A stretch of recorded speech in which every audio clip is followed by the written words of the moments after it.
ইতিহাস কাঁদে, প্রাসাদ চুপ, দেয়ালে লেখা পূর্ণ কথা।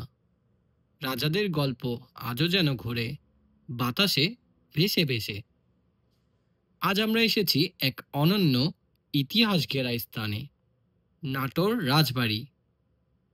রাজশাহী বিভাগের এই রাজবাড়ি শুধু ইট পাথরের তৈরি প্রাসাদ না, এর প্রতিটি কোণ যেন একটা ইতিহাসের পাতা। চলুন ঘুরে দেখি, জানি এর গৌরবময় অতীত আর রাজকীয় সৌন্দর্য।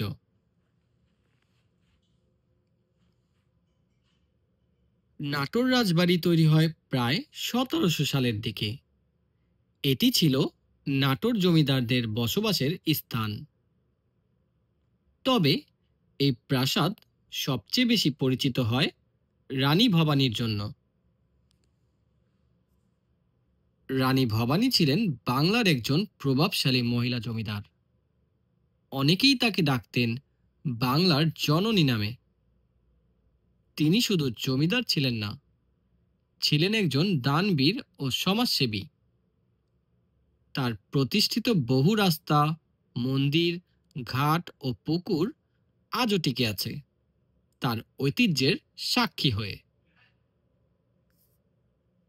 রানী ভবানীর সময়ে এই রাজবাড়ি হয়ে উঠেছিল সংস্কৃতি, প্রশাসন ও সমাজসেবার এক কেন্দ্রবিন্দু। তার বদান্যতা ও বিচক্ষণতায় নাটোর হয়ে ওঠে এক গর্বিত জনপদ। পুরো রাজবাড়ি চত্বরে আছে বেশ কয়েকটি ভবন, বড় বড় পিলার আর কারুকার্য খচিত দরজা, জানালা।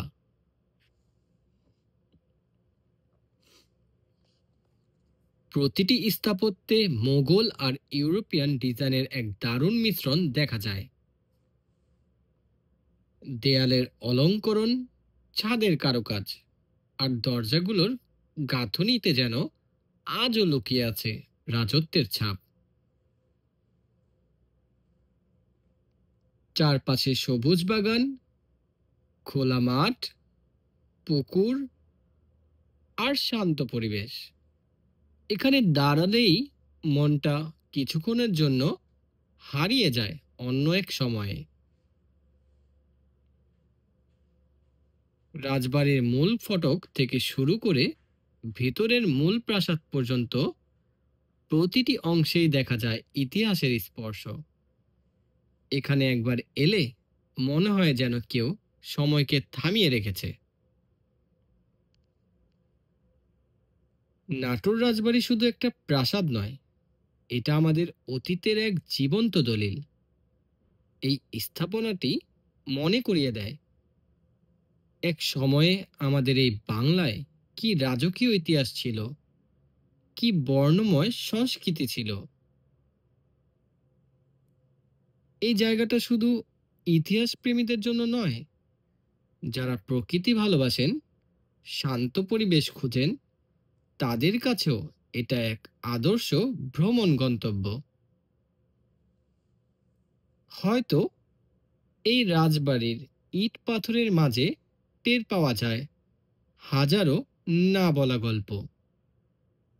অনুভব করবে এক হারিয়ে যাওয়া সময়কে। সময় পেলে ঘুরে আসবেন আমাদের নাটোরের এই রাজবাড়ি থেকে। আল্লাহ হাফেজ।